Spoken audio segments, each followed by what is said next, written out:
Hello po uli sa inyong lahat mga kamatsas. Dito pa rin tayo sa Hong Kong. Ongoing naman na World Blitz Team Championship. Tapos na po ang World Rapid. Nakuha na nila Ding Liren ang kampyonato. Nasa teritoryo, home court. Nakuha nila. Ngayon naman ang pakikipagbakan nila sa World Team Blitz. Makukuha din kaya nila. Tinapos po ngayong araw na ito ang 11 rounds qualifying para makakuha ng players or ng teams na papasok sa round of 16. Tinapos na rin po ang round of 16 kanina at nakakuha na po ng 8 teams na lalaro bukas para sa quarterfinal round. Pero ngayon mga kamatsas, sa laro muna ng ating kababayan na si International Master Christian Giancarlo Arca ng Mindanao, talagang grabe po. Starring talaga nagpasiklab dito. Nakalaban si Nihal Sarin, superstar ng India, at si Levon Aronian na talagang masasabi na rin pong legend talaga, no? 2 games po i-analyze natin na matindihan ng ating kababayan. Pero bago natin simulan mga kamatsas, iwanan ko muna kayo ng puzzle. Hatid sa atin ang Internet Chess Club application. Ito na naman po, it's Black to Play. Naku, mukhang madali lang ito, madaling makita. Paki-analyze nyo po, paki-solve, supportan nyo na po sa video na ito ang ilapag sa comment section below ang inyong mga kasagutan para ma-promote din po ang video natin habang dumadami po yung comments. Maraming salamat po sa inyong mga suporta mga kamatsas. Sa mga wala pa pong Internet Chess Club application, downloadable po sa Play Store at sa App Store. Gamitin nyo na po ang application na ito pang training, pagdating sa puzzles, the best po ang Internet Chess Club. Okay. Nihal Sarin White dito. Black ang ating kababayan. Ang ginawa, nag D4 si Nihal. Knight F6 si Gian. Knight F3. C5. Ay, talagang matapang talaga, no? Yan po yung mga agresibong depensa against D4 Nag E3 lang si Nihal. Solid lang. Suporta lang sa D4. At kinapture po ang D4 takes at nag D5. Okay. Knight E5, pinuntahan kagad ni Nihal yung square E5 para pag nag-Knight C6, kakainin lang. O kaya pwedeng mag-Bishop B5, ipipin yung Knight. Ibig sabihin, ito pong Knight sa E5, nakaabang talaga. Dito sa galaw ng Knight ni Gian, sinugod talaga ni Gian. Sige, ano bang gusto mo talagang gawin? Pinin nga, Bishop B5 at nag-Bishop D7. Sinimplihan lang po ng Sangga, kinain ang Bishop, Queen takes D7, at nag-castling E6 para ilalabas din naman po ang Bishop at nag-C3 lang, patibay, pasolid lang sa D4 at nag-Bishop E7. Simple lang din po para magka-castling na. King safety. Nag-Knight D2, develop. A6 para malaman ba kung kakainin ba yung Knight o kaya aatras lang, umatras na po sa D3. Kumbaga dito sa isip ni Nihal, medyo lamang siya sa positional kasi po okay ang bishops niya Pagka-develop ng knight, imagine nyo po, knight F3. Ang ganda ng diagonals niya. Magagamit talaga ang pagka-bishop pair. Nag-castling, nag-F4. Ayan po. Ang plano ng F4 na yan, ang basa ko po dyan, bago mag-knight F3, i-F4 muna para paglundag ng knight sa E5, ay talagang napakatinding pagkakaposte. Imagine nyo po yung knight F3, knight E5 na paparating. Ang lakas niyan pag yan ang na-achieve. Nag-B5 naman si Gian. Ang gagawin niya pong pang-counter, mag-B4 para ma-exchange doon at lalambot ang C3. Yan ang paparating. In A3 at nag-Queen C7. A3, Queen C7. Ano kaya itong tira na ito? No? Maaring ima-maneuver yung knight. Gagamitin yung D7 square. Nag-Queen E2. Bishop D6. Inatake ang F4.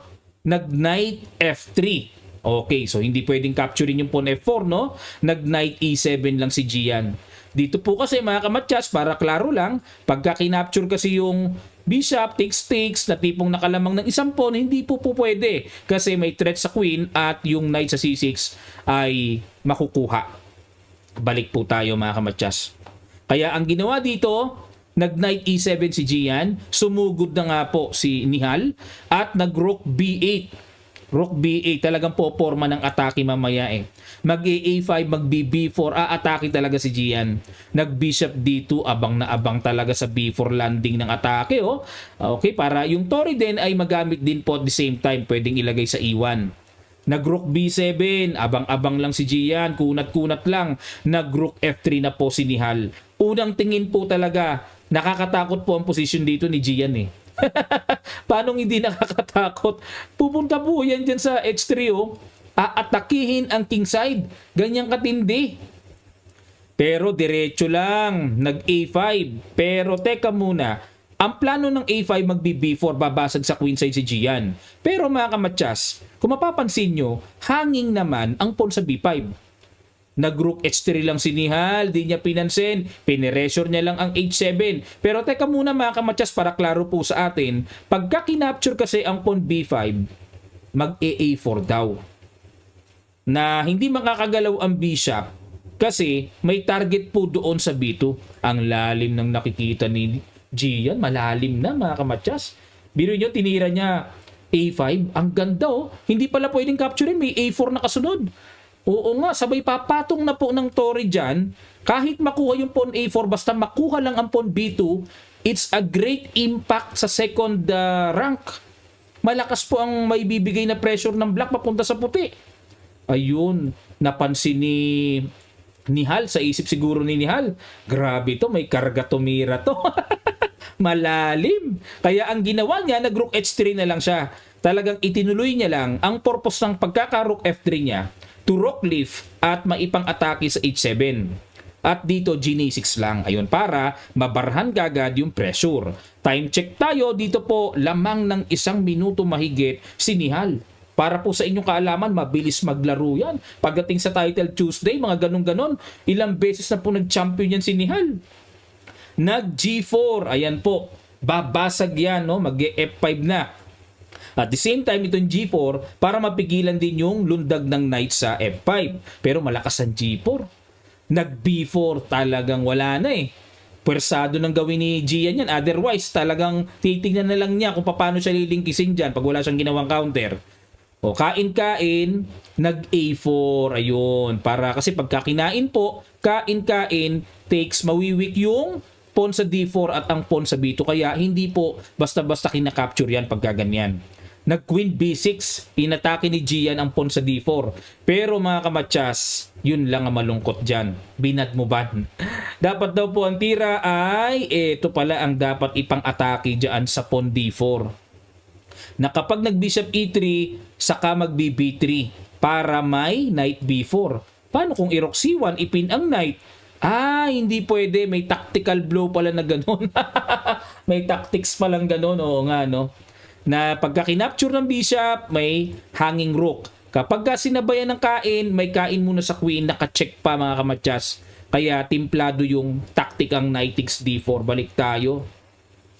Pero dito, nag-queen B6 si Gian, tiniret ang pawn, nag-bishop E3 lang depensa at pinasok na po yung knight para makagulo-gulo at wag nang intayin pang maatake ang knight sa pamamagitan ng G5 mamaya. Nag-A5 naman, ginudmuban. Kasi po, talagang malakas ang na-produce na pass pawn, dire-diretso. Feeling ko parang ang hirap pigilan eh. Nag-queen E1, yun lang. Bakit bad move, stockfish? Ginudmuban mo yung A5 tapos itong kasunod binadmuban mo. Ano bang gusto mong tira? Dapat tinuloy na A6. Kaya nga ginudmuban ko yung A5 para ituloy A6. Ayun. Dapat pala ituloy. Paano kung mag-rook C7? Stockfish, anong gagawin mo? Kainin na to. Pagka kinain D5. Biglang huminto si Stockfish na blanco. Nalito kasi ako sa gestation eh. May ganun pala. May D5 atake po sa queen. Ayun, nakapag nag-queen A8, nako, may knight C4, atake sa bishop, etc. mga kamatsas. Yan po ang powerful position na dapat mag-gain ng puti. Pero syempre, kung minsan talagang may sablay, may kabyos, hindi natin ma-perfect minsan, di ba? Super GM na napatira ng Queen E1. Pero itong Queen E1 po mga kamatsas para sa akin, ang lakas pa rin po ng dating niyan. Bilihin nyo yung malakas sa paningin, bad move sa computer. Bakit malakas sa aking paningin? Imagine niyo pupunta sa H4 yan, aatakihin yung H7, gaano kasakit ang ataking paparating. Di ba? Tingnan nyo pa lang sakit na sa mata Pupunta dun ngayon, ito po ang ginawa ni Gian. Perfect defense.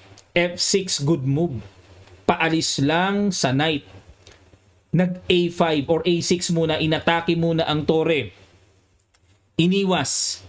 Nag queen to H4. Ayun, may threatening matchas. Hindi pa basta-basta makain yung knight sa A5 mga kamatyas. Kasi matchas ang usapan Tapos nag knight C8. Another good move na naman ni Gian. Grabe puring-puri ng computer si Gian Mukhang nangangamoy potential grandmaster talaga itong batang ito. Tingnan nyo naman mala computer ang tira. Knight C8, accurate. Depensa. Ayun, boom! Yun lang mga kamatyas. Na boom! Himbis na good move lang, brilliant si Price pa ang binigay sa tirang Knight takes G6. Grabe na pala yan. Kinain. Check. King F7. Check. Good move na naman. Grabe. Malalim pala mag-isip din talaga tong sinihal, Queen takes G6 check. King D8. Kinapture po yung knight. One piece down si Nihal dito Rook G7, kumounter muna dito si Gian sa queen. Binitin muna ang pagkain sa bishop. Nag Queen H5, atras lang, saka kinapture po. Isang pyesa ito. Ano nangyari kay Nihal? Pero kita naman po sa evaluation bar, lamang lang ng konti ang puti. Siguro dito ang malaking factor kung bakit kahit lamang na isang pyesa ang black. Yung pawn kasi sa A6 very powerful 'di ba? Parang baka mamaya matulakan ng D5 mamaya, mga ganon.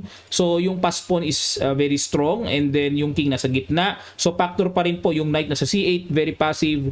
Nag king to H1, nako po, good move na naman. Precise move para makaiwas na rin po sa diagonal. At nag rook G8, pinagpatong ni Gian para kakapturin ang pawn. Nag D5 na nga po, ayun, inatake na ang reyna. Bishop C5 sinalubong. Ayun! Yun. Kinapture po ang pawn E6 mga kamatyas. Bakit kaya ganoon? Sacrifice yung bishop na ang accurate move daw, kain lang ito. Tapos pagkakain, saka palang kakapture dito. Ayun. Mukhang yung second move ni Nihal, kasi sa akin minsan nangyayari yun Yung second move ko, yun ang naititira ko sa first move. Sa inyo ba nangyari po? Nakaka-relate kayo? Comment down below po kung na-experience nyo yan. Yung pangalawang tira, yun ang mailalagay mo sa first move. Na dapat sa sequence ng proper, pangalawa pa lang siya. Kain muna daw Napakain dito si Nihal may mga magtatanong dyan, Coach, online ba yan? Hindi po, face-to-face po ito, harapan yan.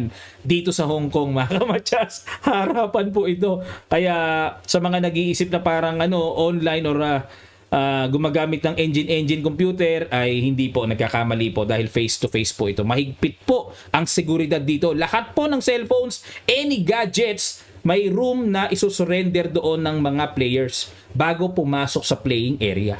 Ganun po kahigpit dito. Kami lang po yung may hawak ng cellphone, cameras, yung approved media lang po dito mga kamatyas. Pagka hindi ka media, nako, wala. Kahit nga po yung mga bumibili ng ticket walang cellphone pinagbabawalan Nakakapasok sila sa loob, yung mga bumili ng VIP tickets, kasama sa perks po yun. Papasok lang, makakalapit lang, makakapanood lang. Makikita sila Magnus, sila Caruana at iba pa. Pero walang cellphone. Kaya ginagawa po namin para masulit ng mga Pinoy, especially Pinoy, pinipicturean namin para doon na lang sa labas ibibigay. Pwede naman po yun. Kasi wala silang opportunity makapag-selfie or picture. Bawal sa loob Ganun po kahigpit dito. Okay? So balik po tayo. Kinain yung pawn E6. Nag-bishop takes E3. Rook D1 check. Nag-king C7. Naku, takbo si Gian, Nag-queen B5. Grabe naman itong mag-drive si Nihal Sarina. Ayun may rook D7 na paparating. Grabe siya mag-drive. Parang ang daming pyesa. Parang ang dami niya pang pyesa pinamigay na niya. Knight D6 para wala pong rook D7 na paparating. Threat pa ang queen, may tempo. Nag-queen D5. So threat ang knight. At dito po, ayan, kitang-kita sa evaluation bar. Totally talagang nako. Queen C5, nako po, nagkulang na sa sundalo. Para ng mga galamay ng octopus o puset ang mga pyesa ni Gian sa dami. Kinapture na po, wala na, bumalagbag na, nag-sacrifice na. At dito mga kamatyas, imbis na kainin yun, syempre kakain dyan, queen ang dapat kainin. Nakuha man ng isang pyesa, 2 pyesa lamang. Sobra pa rin ang isang pyesa. Rook takes G4, ayan na po, threatening Matyas sa G1. Bumaba si Nihal para suportahan ang kanyang back rank, pero binad mo ba na naman? Dapat daw po ay yung isang tore ang ibababa. Pero nag-rook E1, King C6 atake sa tore, nag-rook D4, at dito po nag-rook takes F4. Ay! Ha? Huh? Grabe! Nag-blunder pala si Gian dito. Pero ang time kasi 4 seconds, 6 seconds.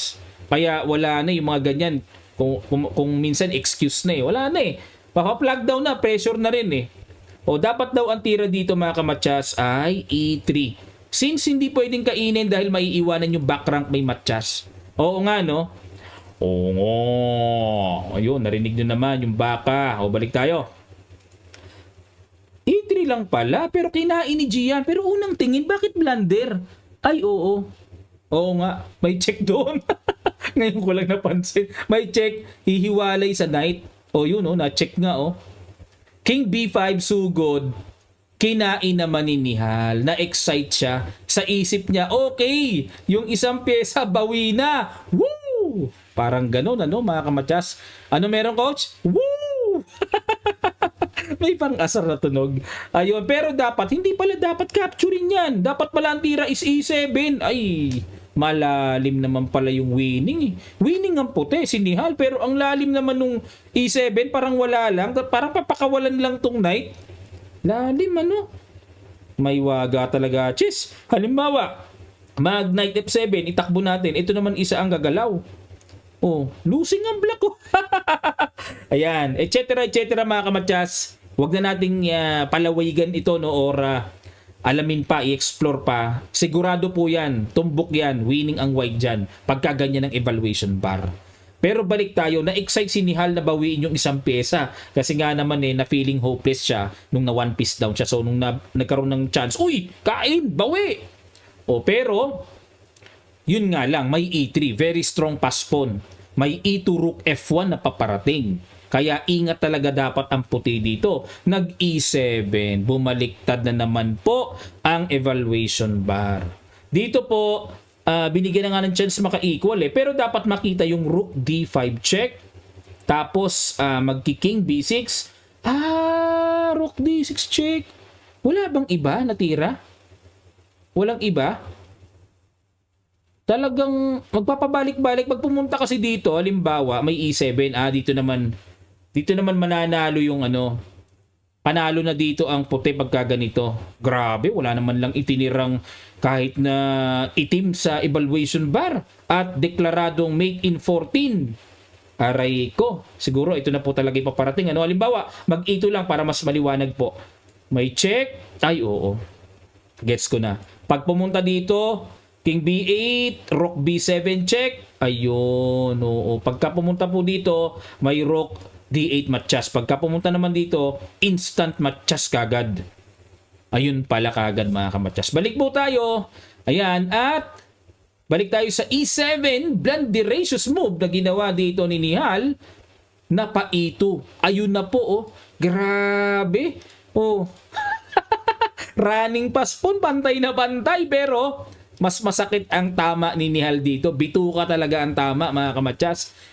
Dito kay Gian parang ang tama siko, tuhod.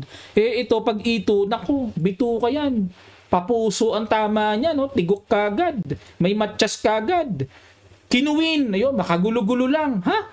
Kinuwin? Check pa. Kala ko may Matyas na dun Di pala pwede, check pa. Obligadong kainin talaga, And saka naging G2. Ganun? Queen na. Queen. Tak. Queen nga. Wala na. Nag A7, may likod May punta sa likod Nilaban pa rin ni Nihal. nilaban pa rin mga kamatsas. Kasi siguro, nakita niya, ang rating is 2399. Siya, 2723. Ang layo ng diferensya. O baka sa isip niya, bibigay pa rin to, mababa rating eh. Nag-King B6, ayun. Pero sa akin po, mataas na po rating ni Gian. Pero sa kanila, mababa yan. Totoo po yan, sa kanila mababa yan. Kasi grabe na rating nila, ang taas na eh. O, nag-King G3, baka sakali, nagbabaka sakali, H4, tagpas ang isang pawn na panggulo. Yun na nga lang ang panggulo, tinagpas pa. At dito, Chumek, baba, check ulit, angat, check ulit. Okay, at gumanon, next target, ayun pawn, pinush, at chinek po uli, ayun, para mahuli na talaga. Okay, medyo umangat na po yung time nila, no? Nadagdagan ng segundo kasi meron namang increment. Pero ito po ay wala na eh. Very, very easy na to sa black eh. Check, gumanon. Gumanon, ayan. Dito po mga kamatyas, ingat po tayo, no? Kasi dito parang may tabla. Halimbawa, kainin ito, may tabla yata eh. O nakakatakot dito yung mga dikit na sacrifice. Pero wala naman siguro. Magkiking B5 lang. O pagka Chumek, kakainin lang, may King B5. Paano kung dito i-sacrifice? Ito po yung mga iingatan nyo mga kamatyas, ano? Yung mga ganitong senaryo, takbo lang doon. Pagka kinain to, yung Tori ang pangkakain para may galaw na doon, mawala na yung control na, no? So dito check. Tapos, saan pupunta? Check. Okay, dito check, ganoon. So, check dito, ayun na, may ganun na. May stop din naman ang check. Kapag na-stop ang check, so wala na pong stalemate na mangyayari sa puti and black is winning. Kainin man o hindi, kainin man ito, winning na rin po yan. Basta walang stalemate mga kamatyas. Punta dito, then push the pass pawn. Okay po? Balik tayo mga kamatyas, ano?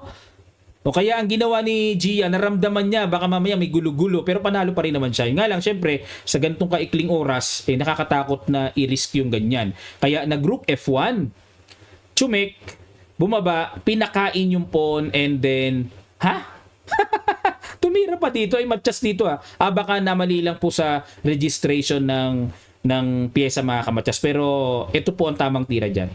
Baka nag-error lang sa board pero nagpamatchas po si Nihal Sarin. Grabe, sus ka Gian, malupites. Napakalaking isda ng tinalo mo. Malupites yan. Tinalo nga niya si Mamidyarov eh. Maliit yan. Nung naglaban nga si Peter Spidler may picture yata ako nun eh. Peter Spidler tsaka yan, parang David and Goliath mga kamatyas. Si Spidler kasi parang NBA player, napakatangkad. Si Alexei Shirov, naku, mga lodi ko pa yan. Mga nababasa ko lang sa libro. Naku, talagang thanks God. Nakausap ko, nakapicturan pa. Ikaw yan, fire on board. Ang tatangkad mga kamatyas. Kulang na lang, gabewang na lang ako eh. Grabe talaga dito sa torneyong ito. Ang daming matatangkad. Feeling ko, unano talaga ako. Lagi kong binibiro si Mrs. Iniimbitahan ako kako ng NBA. Lagi naman sisingitan nito ni Twinkle. Alin? Waterboy? Waterboy pwede. Pinapagulat ko muna siya bakit? Bakit ka iniimbitahan? Bakit? Pwede naman maging waterboy di ba? Hindi ko mo inimbitahan ka, player ka. Pero ginajoke ko lang siya. Naku, feeling ko unano ko dito mga kamatyas. Ang tatangkad ng mga players. Grabe, sila Spidler, Shiro. Tangkad 6-footer mahigit. Okay, tapos na po to. Next tayo sa laro naman ni Gian versus Levon Aronian. Ito, mas higante ito kumpara kay Nihal. Pasadahan natin. Black uli ang ating kababayan at grabe, ilang moves lang ito? 31 moves lang? Tapos na laban? Nag-E4 si Levon. C6 si Gian. Karokan talaga, no? Nakikita ko sa kanya si Alireza Firusia, di ba? Mahilig magkarokan. D4, D5, okay, exchange variation. Ayan, inanalyze ko na po ito kanina nang mabilisan nga lang sa venue. Kahit may mga taong naglalakad dyan, pinilit ko pong i-reduce noise. Pero may mga ingay pa rin Pero dito po, detalyihin natin. Knight C6, C3 para depensahan ang pawn D4. At nag-Knight F6, develop lang. Bishop F4, develop, controls na E5. Kasi po pag dito, mga kamatyas, pinabayaan, nag-E5 ang block dito Bishop G4, yan ang talagang malalim na tira. Kumbaga, ini-invite ni Gian na si Levon ay tumira ng F3. Pero umiwas lang eh. Tiniret yung kanyang B7. Kasi po mga kamatyas, kung mag-F3, aatrasan lang. At itong F3 ay hindi kaaya-aya po sa kingside. Hindi po maganda yan eh. Dapat yung F3 para sa knight yan eh. Lalabas, inukupahan ng pawn, yung knight ngayon ang magiging mahirap ang developments. Knight E2, magiging pangit, ano? Kaya dito, ang ginawa ni Levon, nag-queen B3 para atakihin yung B7. Nag-knight A5 atake sa queen, at nag-queen A4 check, umatras lang, at nag-knight D2, E6, okay, para i-develop naman ang bishop, and then nag-knight GF3. Nag-bishop D6 exchange, at dito kumapture, capture, at nag-castling, okay, at nag-castling na din. So dito po ay mapayapang naitawid ni Gian. Perfect talaga ang kanyang depensa mga kamatyas kasi wala man lang naiipit na pyesa. Okay na okay, di ba? Oh, walang kaipit-ipit eh. Nag-rook A E1. So to control the E5 square, ilalagay na po yung knight dyan pagka ganyan mga kamatyas. At dito nag A6 lamang para magbi B5 na rin at the same time. Knight E5, ibinida na po ang knight sa gitna. Syempre, di pwedeng capturein yan. Nag-rook C8 lang, so abang-abang lang si Gian sa queenside. At nag-rook E3. Parang laro niya kay Nihal, ano? Yung tinirahan siya ng rook E3. Pero this time, ang idea naman dito ni Levon, sa G3 naman lalanding yan para dyan naman magbibigay ng pressure. Nag-B5 na. Queen B3, Bishop H5. Okay, para hindi na po matimingan ng rook G3 o makainan man. Nag-rook E1, battery muna si Levon, patibay muna sa knight. At nag-rook B8. Ang idea po is pwede na mag A5, B4, atake sa queen side. Nag-rook H3 na. Bini4 na ni Gian. Ayan na, para sabayan na talaga. Basagan na. No? King side attack dito si Levon. Queen side attack naman si Gian. Nag-queen A4. Napakaganda po. Napuri ang tira na yan ni Levon. Gustong-gusto ng computer kasi may threat pa sa pawn A6. Kinain, kain. At nag-bishop G16 na pata ng bishop. Kinapture po ng bishop, napuri na naman. Oo, kaya dito po napuwersa po si Gian na ipang-capture yung F-pawn. Kanina po sa Facebook, yung upload ko, hindi ko na ipaliwanag yung kung bakit hindi ito. Hindi ko na ipaliwanag yan kasi nga po habang nag-a-analyze ako, nakatapat ako sa cellphone, nag-record lang po ako nun may mga nakatingin sa akin. Unang-una, ibang lahi, hindi nila naiintindihan yung sinasabi ko. Pero alam nila meron akong screen sa cellphone. O iniisip nila ano kaya yung mga pinagsasabi noon. Hindi nila alam. Nagbo-voice over ako para pagka-record ko saka ko i-upload kasi na-excite ako kanina Ayaw kong pakawalan yung laro ni Gian Gusto ko na kaagad i-ere para talagang mapanood ng ating mga kababayan Yan. Pagka ganito po kasi, pagka H-pawn, ngayon ko lang napansin may ganyang taktika. Sacrifice kain sabay ganon. Tapos, awarding time, queenless. Woo! Ang sakit pala nun. Kaya pala, nakita ni Gian, galing ni Gian, di makalusot sa kanya yung mga ganon, Kinain lang po ng F-pawn. Napansin niya yung amba ng tore, nakaporma na nga pala doon. At dito, kinapture lang ni Levon, queen takes pawn. Nag-rook A8. Queen B7 para hindi basta-basta makabawi ng pawn, hanging pa yung tore. Nag-queen C7. Hinamon na talaga ni Gian ng queen to queen. Umiwas na naman si Levon. O kasi po kung kakainin mga kamatyas, kain-kain, bagamat lamang ng isang pawn dito, pero weak ang C3, weak ang A2. Parang baliwala talaga as in yung lamang ng puti dito na isang pawn. Mababaliwala. Sayang lang. Kaya, para sa akin, tama yung queen B1 ni Levon, Iwas siya sa exchange ng queen as much as possible. At nag-rook B8, sinundan ng tore, binarahan ng knight, at nag-knight E5, si Gian naman ang nag-good move. Kinain po ng tore, pinasok ang knight, ayun. Pinapakain yung pawn sa E6, nag-rook E3 lang. Ayan, hindi ko na ipaliwanag ito kanina sa Facebook. Kaya mas detalyado talaga pagka yung nasa computer na ginagawa Rook takes pawn po kasi ito mangyayari mga kamatyas, may knight G5. Double pala.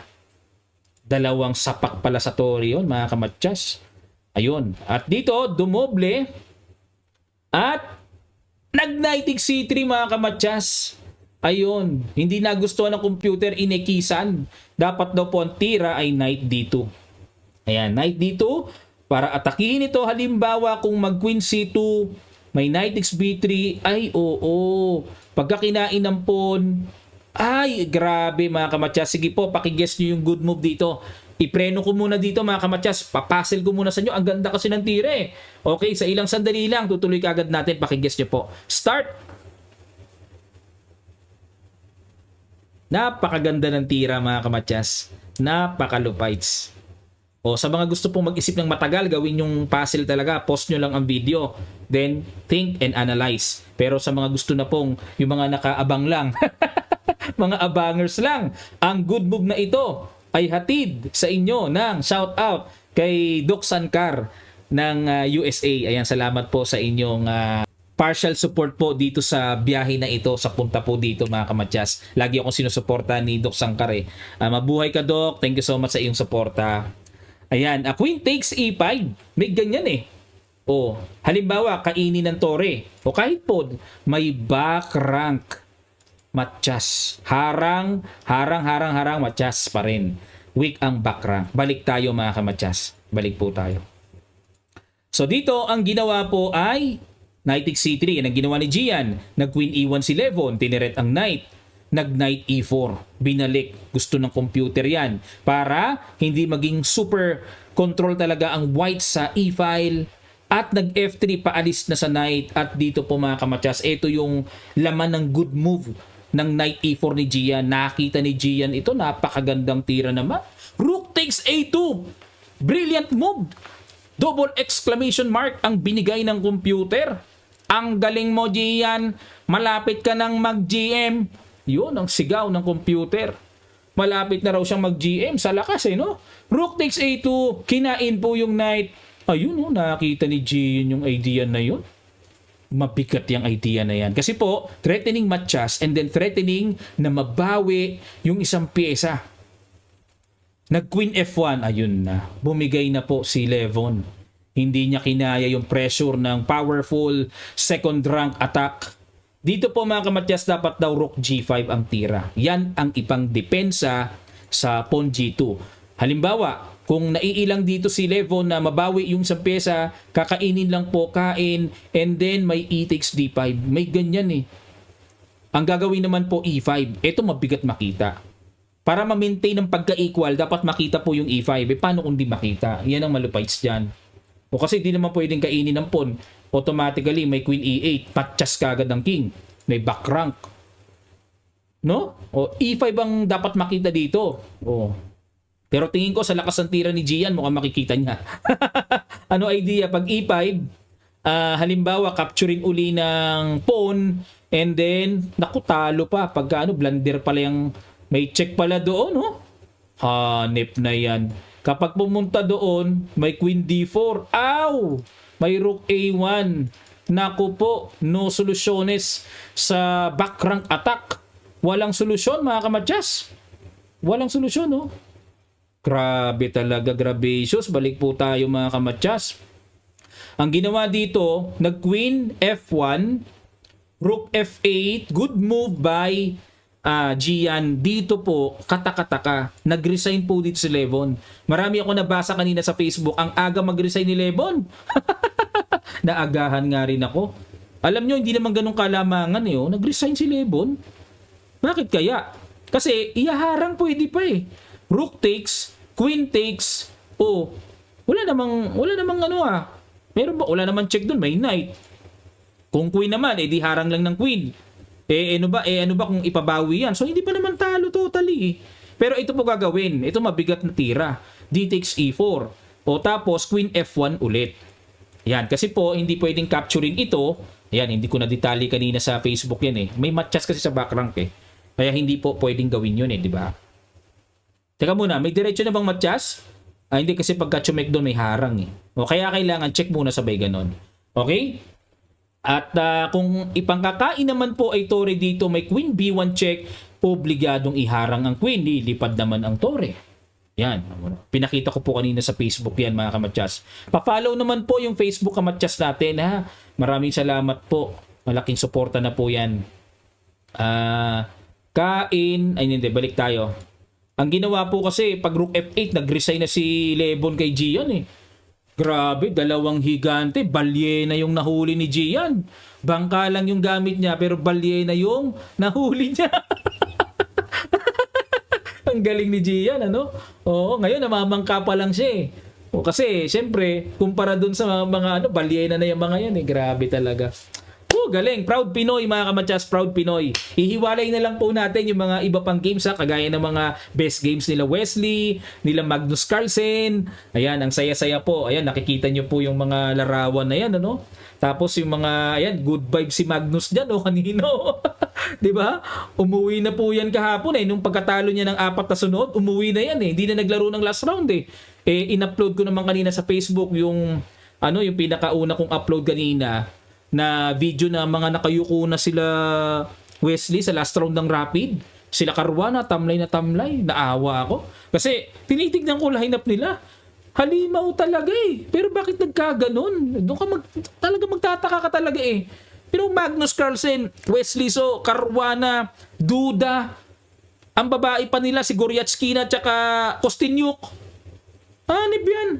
Wala ka itapon eh. Tapos pinakadulo pa nila si Wadim Rosenstein. Ayun, si manager na billionaire. Kanina binabati-bati ko eh. Oh, good luck, sir. Are you playing right now? Oo, kailangan na kaibiganin natin ba? Oh, nakakatuwa mga kamatyas. Nako, ayan good vibe si Magnus.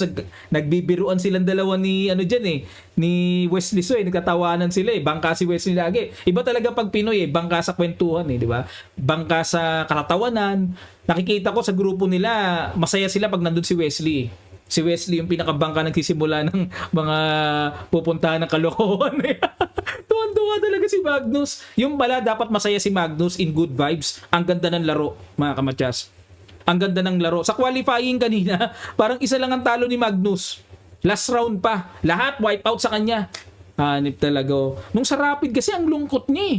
Malungkot talaga siya. Parang seryosong malungkot lagi. Dapat good vibes tayo palagi. Dapat masaya tayo palagi, mga kamatyas. Okay, pakita ko po sa inyo. So, ang Indonesia ay bagsak sa WR Chess. Nanalo po sila Wesley. So, meron na silang slot bukas para sa quarterfinals. At nanalo naman ng Uzbekistan, tropang ayan, mga nag-Olympiad champion na rin yan. Sila Abdusatorov, Sindarov, Yakubuev, ay nako, ayan, mga mamaw po yan, no? So, ang makakalaban pala ng WR Chess, mabigat. Mabigat talaga. Suntukang madiin to. Uzbekistan. Sila Abdusatorov, Sindarov. Sa bagay, babawian naman ni Magnus itong si Sindarov kasi ang sama ng pagkatalo ni Magnus sa Rapid kay Sindarov eh. Parang winasiwas lang na gano'n eh. Black pa si Sindarov noon kay Magnus. Nepo, di pa ako nakakapagpa-picture kay Sindarov ba? Bukas ka. Oo nga no, saka kay Abdusatorov wala pa. Yung iba meron na eh mga kamatyas eh. Kay Magnus Carlsen, tatimingan ko yan. Medyo kasi mailap si Magnus mga kamatyas, totoo lang. Kaya mahirap magpa-picture sa kanya. Marami siyang hinihindian pag may mga hinihindian niya. Kasi parang haggard siguro, exhausted na, pagod, masakit ang ulo, maaring ganun eh. Kaya hindi natin masisi si Magnus kung bakit ano. Pero ang dating talaga sa labas, sa iba, suplado. Siya lang hindi napipicturean eh. Mailap. Pero tatimingan natin bukas ba? Last day na natin bukas eh. Makikiusap ako kay Wesley. Yariin ko siya. Susungkitin ko siya sa pamamagitan ni Wesley. Wes, sige, pa-picture naman kahit isa lang kay Magnus. Di ba? Kay Wesley, marami na po akong picture eh. Talagang tuwan-tuwa ako kay Wes eh. Ayan, at ayan po ang mga bukas na malalaman mga kamatyas, ano? Mag-report po ako sa magpo-post po ako sa Facebook, makikita nyo rin doon. Maraming salamat po mga kamatyas sa inyong pagsubaybay, yung inyong pong munting komento, pag-like, pag-react dito sa YouTube na to natin, pag-subscribe po sa mga di pa nakakapag-subscribe, manood po kayo at kahit isang ads lang, huwag kayo mag-skip. Kahit na pag-gastos tayo dito, malaking bagay na pong bawi iyan mga kamatyas. Maraming salamat po at magkita-kita pa tayo sa mga susunod pa nating chess updates, God willing.